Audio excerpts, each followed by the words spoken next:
రోజురోజుకు కోవిడ్ వ్యాప్తి పెరిగిపోతూనే ఉంది. నియంత్రించేందుకు ఒకవైపు ప్రభుత్వాలు లాక్డౌన్ పేరుతో ఆంక్షలు విధిస్తుండగా మరోవైపు వైద్య రంగం అన్ని విధాలా శ్రమిస్తోంది. ఈ సంకట స్థితిలో అంతర్జాతీయంగా వేలాది శస్త్రచికిత్సలు నిలిచిపోయాయి. కోవిడ్ పరిణామాల కారణంగా తప్పనిసరి పరిస్థితుల్లో వాయిదా వేస్తున్నారు వైద్యులు. అయితే రోజులు గడిచే కొద్దీ మృత్యువునకు దగ్గర చేసే క్యాన్సర్ వ్యాధితో బాధపడే రోగుల పరిస్థితి అగమ్యగోచరంగా మారింది. ఇప్పుడిప్పుడే దేశాలు లాక్డౌన్ ఆంక్షలు సడలిస్తున్న తరుణంలో క్యాన్సర్ చికిత్సల తీరు, రోగులు తీసుకోవాల్సిన జాగ్రత్తలపై ప్రముఖ సర్జికల్ ఆంకాలజిస్ట్ డాక్టర్ శ్రీనివాసులతో ప్రత్యేక ముఖాముఖి.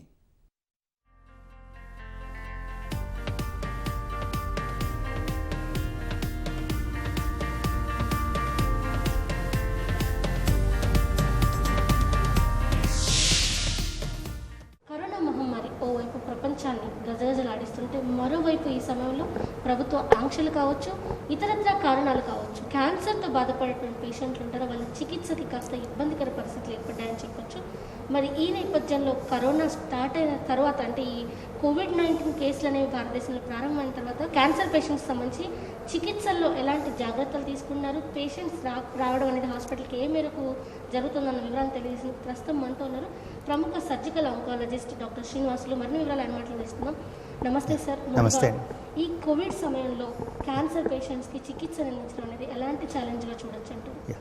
కోవిడ్ అండ్ క్యాన్సర్ అనేవి చాలా ఇంపార్టెంట్ రిలేషన్ ఉందండి. కోవిడ్ అనే వైరస్ ఇన్ఫెక్షన్ క్యాన్సర్ పేషెంట్లో ఎక్కువ మందికి వచ్చే అవకాశం ఉన్నది, ప్లస్ ఆ తీవ్రత కూడా చాలా ఎక్కువ ఉంటుందండి.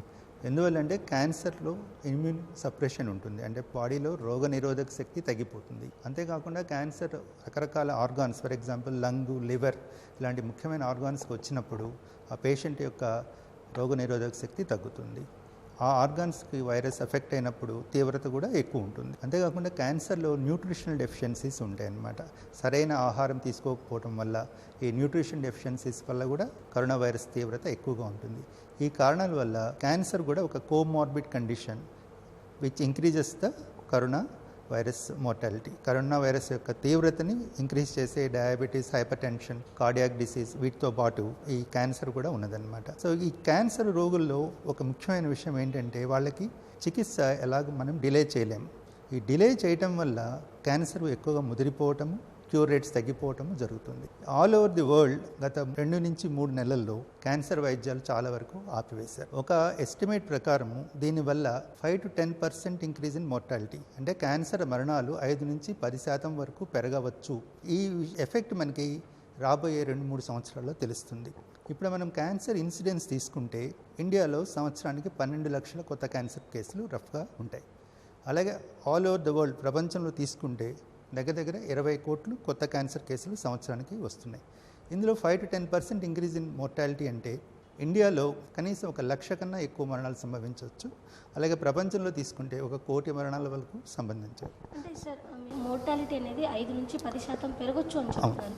దీనికి ప్రధానంగా కారణం ఏమిటంటే కరోనా సోకడం వల్ల ఇలా జరుగుతుందా, లేదంటే ఈ సమయంలో తీసుకున్న చర్యల వల్ల అంటారు? ఈ కరోనా సమయంలో మనం మెయిన్గా ట్రీట్మెంట్స్ అన్నీ ఆపివేశారండి, ఆల్ ఓవర్ ద వరల్డ్, ఒక ఇండియాలోనే కాదు. దీని కారణాలు ఏంటంటే, ఒకటి పేషెంట్స్ ఈ లాక్డౌన్ వల్ల ఎక్కువగా మూవ్ కాకపోవటము, అక్కడి నుంచి రాకపోవటం. 2, ఎలెక్టివ్ సర్జరీస్ ఆపివేయటం అనేది. ఎలెక్టివ్ సర్జరీస్ అంటే మనం ప్లాన్ చేసుకుని చేసే సర్జరీస్ అన్నీ ఆపివేశారు, ఇంక్లూడింగ్ క్యాన్సర్ సర్జరీస్ కూడా almost all over the world. గత 2 నెలల్లో ఎమర్జెన్సీ సర్జరీసే జరిగాయి, కానీ ఎలెక్టివ్ క్యాన్సర్ సర్జరీస్ చాలా తక్కువగా జరిగాయి. దీనివల్ల తర్వాత ఈ పేషెంట్స్ కీమోథెరపీ ఎవ్రీ 3 వీక్స్ వచ్చి తీసుకోవాలి, రేడియోథెరపీ ప్రతిరోజు వచ్చి తీసుకోవాలి. ఈ డిస్రప్షన్ ఆఫ్ లైఫ్ స్టైల్ వల్ల, అంటే లాక్డౌన్ అనుకోండి, పేషెంట్లు రాలేకపోవటం అనుకోండి, ఒక్కొక్కసారి పేషెంట్స్ భయంతో కూడా రారు. హాస్పిటల్కి వెళ్తే మనకు కరోనా వచ్చేస్తుంది, వెళ్ళకూడదు అనుకుని ట్రీట్మెంట్ ఆపివేసిన సందర్భాలు కూడా ఉన్నాయి. ఎన్ని కారణాల వల్ల ఈ క్యాన్సర్ చికిత్స ఈ గత 2-3 నెలల్లో బాగా డిస్రప్ట్ అయిందండి. ఈ చికిత్స డిలే అవటం వల్ల ఈ 5 నుంచి 10% మరణాలు ఎక్కువ సంభవిస్తాయి అని ల్యాన్సెట్ అనే ముఖ్యమైన మెడికల్ జర్నల్ పబ్లిష్ చేసింది. సార్, అయితే మీరు చెప్తున్నారు పేషెంట్స్ ఇక్కడ రావడానికి భయపడతారు, అదేవిధంగా ట్రాన్స్పోర్ట్ కూడా ఒక ప్రాబ్లం ఉండడం వల్ల అని చెప్పేసి. ఈ నేపథ్యంలో కరోనా స్టార్ట్ అయిన తర్వాత ఏదైతే మన దగ్గర లాక్డౌన్ ఉంది, ఆ సమయంలో వచ్చిన పేషెంట్ల సంఖ్య అంతకుముందు వచ్చే వారితో పోలిస్తే ఏ మేరకు తగ్గింది? అండ్ ఇప్పుడు మీరు సర్జరీ సెలెక్టివ్ కూడా స్టార్ట్ చేశారు కదా, ఇప్పుడు ఎలా ఉంది గత 2 రోజుల్లో? మన దగ్గర 50% వరకు తగ్గిపోయిందండి. మాకు ఫర్ ఎగ్జాంపుల్ సర్జికల్ ఓపీకి రోజుకు 100 నుంచి 120 పేషెంట్ల వరకు వచ్చేవాళ్ళు. ఈ కరోనా పీక్లో ఉన్నప్పుడు 30, 40 నుంచి 50 పేషెంట్ల వరకు మాత్రమే వచ్చారు. ఒకటి ఏంటంటే వచ్చేవాళ్ళు ఎక్కువగా ఈ ఫాలో అప్ పేషెంట్స్ వచ్చేవాళ్ళు, కొత్త పేషెంట్లు రావడానికి భయపడేవాళ్ళు. వాళ్ళకి మోస్ట్ ఆఫ్ ద టైమ్స్ క్యాన్సర్లో ఎర్లీ స్టేజెస్లో సిమ్టమ్స్ ఉండవు. సిమ్టమ్స్ లేకపోయేసరికి వాళ్ళు డిలే చేస్తూ ఉంటారు. ఇప్పుడు ఈ లాక్డౌన్ కరోనా భయంతో సిమ్టమ్స్ లేని క్యాన్సర్ పేషెంట్లు కొన్నాళ్ళు ఆగుదాము, ఈ లాక్డౌన్ తగ్గిన తర్వాత కరోనా తగ్గిన తర్వాత వెళ్దాము అని రాకపోవటం వల్ల మన క్యాన్సర్ పేషెంట్ల సంఖ్య తగ్గింది, కానీ నిజంగా క్యాన్సర్ తగ్గలేదన్నమాట. ఈ ఎర్లీ క్యాన్సర్ పేషెంట్స్ లేట్గా రావటం వల్ల వాళ్ళ స్టేజ్ మారిపోవటము, వాళ్ళ క్యూర్ రేట్స్ తగ్గిపోవటం జరుగుతుంది. సరే, అయితే మనం చూసినట్లయితే మీరు ఒక సర్జికల్ ఆంకాలజిస్ట్, మీరు చెప్తున్నారు అంటే సర్జరీకి ఇంతమంది వస్తారు అని చెప్పేసి దాదాపు 150 మంది వరకు. ఈ నేపథ్యంలో కరోనా సమయంలో ముఖ్యంగా క్యాన్సర్ పేషెంట్లు, నోరు గొంతుకు సంబంధించిన క్యాన్సర్ పేషెంట్లకు శస్త్రచికిత్స అనేది కాస్త ఇబ్బందికర పరిస్థితిగానే చూడొచ్చు. ఇలాంటి శస్త్రచికిత్సలకు సంబంధించి మీరు ఎలాంటి జాగ్రత్తలు తీసుకుంటారు? ఎందుకంటే వాళ్ళ నుంచి అంటే ఏవైతే తుంపర్లు అనేవి స్ప్రెడ్ అవుతూ ఉంటాయి కదా, ఎలాంటి జాగ్రత్తలు తీసుకుంటున్నారు? ఇప్పుడు మొదట అండి, నోరు గొంతు హై రిస్క్ వచ్చినప్పటికి కూడా ఏ క్యాన్సర్ అయినా కరోనా పాజిటివ్ పేషెంట్లో క్యాన్సర్ చేస్తే వాళ్ళ మోర్టాలిటీ అంటే డెత్ రేట్ చాలా ఎక్కువగా ఉన్నది అనేది పబ్లిష్ అయింది. ఫర్ ఎగ్జాంపుల్, నార్మల్గా ఒక మేజర్ క్యాన్సర్ సర్జరీలో మన మోర్టాలిటీ రేటు 1 to 2% ఉంటుంది. అంటే 100 మందికి మేజర్ సర్జరీ చేస్తే అందులో ఒకళ్ళు కానీ ఇద్దరు కానీ సర్జరీ యొక్క కాంప్లికేషన్ల వల్ల మరణించవచ్చు.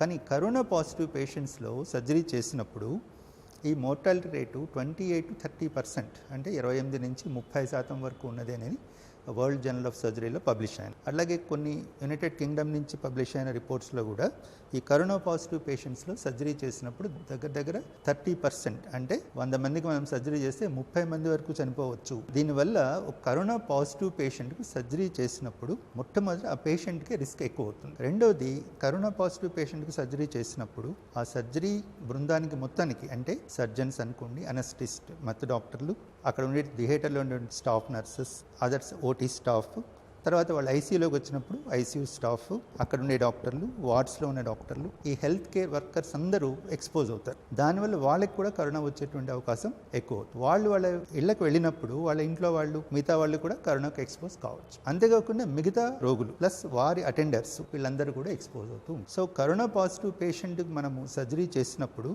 ఆ పేషెంట్కు, హెల్త్ కేర్ వర్కర్స్కు, ఆ తర్వాత చుట్టుపక్కల పేషెంట్స్కు, వాళ్ళ ఫ్యామిలీ మెంబర్స్ వీళ్ళందరినీ కూడా మనం రిస్క్లో పెడుతున్నాం. కాబట్టి ఎలెక్టివ్ సర్జరీ చేసే ముందు ఐడియల్గా ఈ పేషెంట్ కరోనా పాజిటివా కాదా అని మనం ముందు ధ్రువపరచుకోవాలి. ధ్రువపరచుకోవడానికి మనకు కొన్ని టెస్టులు ఉన్నాయి. మెయిన్గా మనం ఒకటి ఆర్టీపీసీఆర్ చేస్తాం, తర్వాత imaging, CT scan of the chest. ఇప్పుడు చైనీస్ వాళ్ళు పబ్లిష్ చేసింది ఏంటంటే ఆర్టీపీసీఆర్ కన్నా సిటీ స్కాన్ చెస్ట్ చేయటం వల్ల మనకి ఖచ్చితమైన రిజల్ట్స్ వస్తాయి అని వాళ్ళు చెప్పారు. సో మనం ఆర్టీపీసీఆర్, సిటీ చెస్ట్, దీంతో పాటు మూడవది ఏంటంటే సీరలాజికల్ టెస్ట్, అంటే యాంటీబాడీస్, ఐజీఎం, ఐజీజీ యాంటీబాడీ. మనం ఏదో ఒక టెస్ట్ చేసినప్పుడు ఆ టెస్ట్ యొక్క ఫాల్స్ నెగిటివ్ రేట్ 30 to 40% ఉంటుంది. అంటే మనం 100 మంది పేషెంట్స్లో ఆర్టీపీసీఆర్ చేస్తే అందులో 30-40 మందికి కరోనా వైరస్ ఉన్నప్పటికీ కూడా టెస్ట్లో లేదు అని వచ్చే అవకాశం ఉన్నది. ఇది అవాయిడ్ చేయాలంటే మనం ఏం చేయాలి? ఆల్ 3 టెస్ట్ టుగెదర్ చేస్తే, అంటే ట్రిపుల్ టెస్ట్, ఒక పక్క ఇమేజింగ్ అంటే CT scan chest, RTPCR, serological testing అంటే ఐజీఎం యాంటీబాడీ టెస్టింగ్, ఇవి 3 కానీ కలిసి చేస్తే ఆల్మోస్ట్ 100% అక్యురేట్గా ఉంటుంది. సో మన ఇన్స్టిట్యూషనల్ ప్రోటోకాల్స్ మనం పెట్టుకోవాలండి. కరోనా నెగిటివ్ పేషెంట్కి మాత్రమే సర్జరీ చేసినప్పుడు మనకి పేషెంట్కు రిస్క్ తక్కువ ఉంటుంది, హెల్త్ కేర్ వర్కర్స్కు రిస్క్ తక్కువ ఉంటుంది, మిగతా పేషెంట్స్ కూడా రిస్క్ తక్కువ అవుతుంది. రెండో కేసులో వీలైనంత వరకు మనం ముందు రేడియేషన్, కీమోథెరపీ లాంటి నాన్ సర్జికల్ ట్రీట్మెంట్స్కి వెళ్తాం. ఈ నాన్ సర్జికల్ ట్రీట్మెంట్ అనేది ఎలాగో అవసరం ఉంటుంది. మోస్ట్ ఆఫ్ ది పేషెంట్స్ మనకి ఫస్ట్ స్టేజ్లో రారు, వాళ్ళు సెకండ్ ఆర్ థర్డ్ స్టేజ్లో ఆర్ సమ్టైమ్స్ ఫోర్త్ స్టేజ్లో వస్తారు. వచ్చినప్పుడు వాళ్ళకి సర్జరీ, రేడియేషన్, కీమోథెరపీ అన్నీ అవసరం ఉంటాయి. సో మనం ఇప్పుడు ఏం చేస్తామంటే అవసరమైన సర్జరీస్ మాత్రమే చేస్తూ పోస్ట్ పోన్ చేయదగిన సర్జరీస్ని మనం పోస్ట్ పోన్ చేస్తున్నాం. అంటే ఈ హెడ్ అండ్ నెక్ క్యాన్సర్ పేషెంట్స్లో ముందు రేడియేషన్ ఇచ్చేసి టైం తీసుకొని కంప్లీట్గా కరిగించి ఆ మిగిలిన దాన్ని సర్జరీ రూపంలో తీసేయటం. అంటే ఈ పీక్ కోవిడ్ ఎఫెక్ట్ పోయిందాక సర్జరీని మనం పోస్ట్ పోన్ చేయొచ్చు. రేడియేషన్ ఒక 6 weeks ఉంటుంది, రేడియేషన్ తర్వాత ఒక 6 weeks రెస్ట్ ఉంటుంది. ఈ టైంలో పేషెంట్ ట్రీట్మెంట్ జరుగుతూ ఉంటుంది. ఈ కోవిడ్ ఎఫెక్ట్ కూడా మనం చూసుకొని తర్వాత సర్జరీ చేయడం వల్ల అన్ఇండికేటెడ్ సర్జరీస్ని, పోస్ట్ పోన్ చేయదగిన సర్జరీస్ని పోస్ట్ పోన్ చేయడం వల్ల, అదర్ ట్రీట్మెంట్ ఇవ్వటం వల్ల పేషెంట్ను మనం సేవ్ చేయొచ్చు, అట్లాగే క్యాన్సర్ని కూడా క్యూర్ చేయొచ్చు. అయితే హాస్పిటల్కి వచ్చే వాళ్ళలో ఎవరికి పాజిటివ్ ఉంది, ఎవరికి లేదు అనేది కనిపెట్టడం అనేది కొంచెం కష్టమైన విషయం. ఈ నేపథ్యంలో ఇక్కడికి వచ్చేటువంటి పేషెంట్స్ కావచ్చు, వాళ్ళతో పాటు వచ్చేటువంటి అటెండెంట్స్ కావచ్చు, వాళ్ళని అలౌ చేయడానికి ఎలాంటి జాగ్రత్తలు తీసుకున్నారు? ఎందుకంటే ఒక్కళ్ళ ద్వారా వచ్చిన ఇక్కడున్న పేషెంట్స్ అందరూ కూడా చాలా సెన్సిటివ్ కేసెస్ ఉంటాయి. ఎలాంటి జాగ్రత్తలు తీసుకుంటున్నారు? ఇది వెరీ ట్రికీ సిచ్యువేషన్ అండి. అంటే చాలా కష్టమైనటువంటి సిచ్యువేషన్లో మనం ఉన్నాం. ఎందుకంటే మనం ట్రయల్స్ చేస్తాం. ట్రయల్స్ చేసినప్పుడు ఏంటి, పేషెంట్స్ యొక్క సిమ్టమ్స్ని, అటెండర్స్ యొక్క సిమ్టమ్స్ని వాళ్ళకి గ్రాస్ ఎగ్జామినేషన్ చేసి, అంటే సిమ్టమ్స్ అడుగుతామండి. అంటే కోవిడ్ సంబంధించిన సిమ్టమ్స్ ఏమన్నా ఉన్నాయా. ఈ ట్రయల్స్ ఏరియా ఓపీకి బయటే ఉంది. ఇక్కడ ఓపీ బయట ఒక హెల్త్ కేర్ వర్క్ హిస్టరీ తీసుకుంటారు. Cough, cold, fever, sore throat, headache, body pains, abdominal pain, ఇట్లాంటి సిమ్టమ్స్ ఏమన్నా ఉన్నాయా. ఇవేమీ లేవు. తర్వాత టెంపరేచర్ చూడటం, సాచురేషన్ చూడటం. సాచురేషన్ అంటే ఆక్సిజన్ ఎంత ఉంది. ఇవి చూడటం వల్ల మనకి ఒక స్క్రీనింగ్ అవుతుంది. ఇవన్నీ నార్మల్గా ఉన్నా కూడా కరోనా పాజిటివ్ ఉండొచ్చు. దానికి మనం ప్రస్తుతానికి మనం ఏమి చేసే పరిస్థితిలో లేము. సో ట్రయల్స్లో మనం సస్పెక్టెడ్ పేషెంట్స్కు డెఫినెట్గా వాళ్ళని సపరేట్ చేయటము, వాళ్ళకి కావాల్సిన టెస్ట్ చేయటము, ఆ తర్వాతే వాళ్ళకి ట్రీట్మెంట్ అనేది మొదలుపెట్టడం జరుగుతుంది. కానీ అసిమ్టమాటిక్ పేషెంట్లు వచ్చేసరికి మనం ఓపీలో జాగ్రత్తలు తీసుకుంటున్నాం. అంటే ఓపీలో ఉండేటువంటి వైద్యులు కానివ్వండి, అదర్ ఓపీ సిబ్బంది కానివ్వండి, పీపీఈస్ వాడటము, 3-ply మాస్క్ కానీ N95 మాస్క్ కానీ వాడటము, సోషల్ డిస్టెన్సింగ్ పాటించడము, ఫ్రీక్వెంట్గా హ్యాండ్ శానిటైజేషన్ చేయడము, ఆ తర్వాత ఓపీ రూమ్లోకి కూడా ఎక్కువ మంది లేకుండా ఒక్కోసారి ఒక్క పేషెంట్ మాత్రమే పంపించడం, అటెండర్స్ని అవాయిడ్ చేయడం. ఈ జాగ్రత్తలు తీసుకోవడం ద్వారా ఈ పేషెంట్స్ నుంచి, అటెండర్స్ నుంచి హెల్త్ కేర్ వర్కర్స్కు ఇబ్బందులు లేకుండా, మిగతా పేషెంట్స్కి ఇబ్బందులు లేకుండా చూసుకుంటాం. తర్వాత ఒకసారి ట్రీట్మెంట్ స్టార్టింగ్, అంటే మనం సర్జరీ చేయాలని డిసైడ్ చేసుకున్న తర్వాత అప్పుడు మనం వీళ్ళకి డెఫినెట్గా స్క్రీనింగ్ చేస్తాం. కరోనా నెగిటివ్ అని కన్ఫర్మ్ అయిన తర్వాతే సర్జరీ చేసుకోవడం అనేది జరుగుతుంది. సార్, ఇప్పుడు అయితే ఓపీ స్టార్ట్ అయింది, మళ్ళీ పూర్తి స్థాయిలో కూడా ఓపీలు కావచ్చు, అటు ఎలక్టివ్ సర్జరీస్ కూడా స్టార్ట్ అయ్యాయి. ఇప్పుడు పేషెంట్ల సంఖ్య అనేది ఏ మేరకు ఉంది? సంఖ్య చాలా పెరిగిందండి. గత 4-5 రోజుల్లో పేషెంట్ సంఖ్య ఆల్మోస్ట్ కరోనాకు ముందు మనకి ఎంత నెంబర్స్ ఉన్నారో అంత నెంబర్స్ పేషెంట్స్ వస్తున్నారు. అంతేకాకుండా మనం ఇంకా ఎక్కువ రష్ చూస్తాం. గత 2-3 నెలల్లో రాలేని వాళ్ళు కూడా ఇప్పుడు వస్తారు. సో సంఖ్య బాగా పెరుగుతుంది. అయితే హాస్పిటల్కి వచ్చేటువంటి పేషెంట్స్కి, అదేవిధంగా వాళ్ళ అటెండర్స్కి మీరేం చెప్తారంటే మీ తరఫు నుంచి ఎలాంటి జాగ్రత్తలు తీసుకుంటూ రావాలని చెప్తారు? ఇది యూనివర్సల్ ప్రికాషన్ అండి. అందరూ తీసుకోవాల్సిన జాగ్రత్తలు వీళ్ళు తీసుకోవాలి. మెయిన్గా మనం చెప్పేది ఏంటంటే ఈ మాస్క్ వాడటం, సోషల్ డిస్టెన్సింగ్, ప్లస్ ఫ్రీక్వెంట్గా హ్యాండ్ శానిటైజేషన్, అంటే చేతులు కడుక్కోవడం, ప్లస్ స్పిరిట్తో క్లీన్ చేసుకోవడం. ఇది కరోనా అనేది నోటి తుంపర్ల ద్వారానే వచ్చే అవకాశమే చాలా ఎక్కువగా ఉన్నది. సో మాస్క్ అనేది ఇద్దరు, అటు పేషెంటు ప్లస్ చుట్టుపక్కల వాళ్ళు ఇద్దరు సరైన మాస్క్ వేసుకుంటే 95% వరకు ట్రాన్స్మిషన్ మనం తగ్గించవచ్చు అని ప్రూవ్ అయింది. సో మాస్క్ అనేది బయటకు వచ్చిన ఎల్లవేళలా మాస్క్ వేసుకోవటం ద్వారా 95% ట్రాన్స్మిషన్ మనం తగ్గించవచ్చు. అది మనకి వాళ్ళకి ఎక్స్ప్లెయిన్ చేస్తాం. రెండోది ఏంటంటే ఒక్కొక్కసారి వాళ్ళు మాస్క్ వేసుకుని ఓపీ లోపలికి వచ్చిన తర్వాత మనతో మాట్లాడడానికి మాస్క్ తీసేస్తారు. ఎందుకు అంటే వాళ్ళు మేము చెప్పేది మీకు అర్థం కావాలి కదా సార్ అంటారు. ఏమా అలా కాదు, నువ్వు మాస్క్ వేసుకునే మాట్లాడాలి, మాకు అర్థమవుతుంది అని ఎక్స్ప్లెయిన్ చేయడం మాస్క్కి ఇంపార్టెన్స్ చెప్తాం. రెండవది హ్యాండ్ శానిటైజేషన్. మనం చేతులు అక్కడ ఇక్కడ పెట్టినప్పుడు ఈ నోటి తుంపర్లతో కంటామినేట్ అయిన వస్తువులను పట్టుకోవడం జరుగుతుంది. ఈ చేతులను మళ్ళీ మనము నోట్లోనో ముక్కులోనో పెట్టుకున్నప్పుడు, కళ్ళ దగ్గర పెట్టుకున్నప్పుడు ట్రాన్స్మిషన్, ఇది రెండో రకం. ఇది అవాయిడ్ చేయడానికి మనము ఫ్రీక్వెంట్ హ్యాండ్ శానిటైజేషన్, ఏది పట్టుకున్నా ఏమైనా ఫ్రీక్వెంట్గా క్లీన్ చేసుకుంటాం. అంటే 20 seconds సోప్తో క్లీన్ చేసుకోవడం. సోప్ అండ్ వాటర్ బెస్ట్ అండి. సోప్ అండ్ వాటర్ లేనప్పుడు మాత్రమే మనము ఆల్కహాల్ బేస్డ్ శానిటైజర్స్ వాడుకోవటం. ఈ 2 ప్రికాషన్స్ తీసుకుని ఉంటే ఈ ట్రాన్స్మిషన్ ఆఫ్ వైరస్ని మనం ఒక 95% వరకు ప్రివెంట్ చేయొచ్చు. అది మెయిన్గా చెప్తామండి. Thank you sir, thank you so much. ఇది కోవిడ్ సమయంలో క్యాన్సర్ పేషెంట్కి ఇస్తున్నటువంటి చికిత్స, తీసుకోవాల్సిన జాగ్రత్తల గురించి డాక్టర్ శ్రీనివాసులు గారి మనోగతం. కెమెరా పర్సన్ చిరంజీవితో రమ్య, ఈటీవీ న్యూస్, హైదరాబాద్.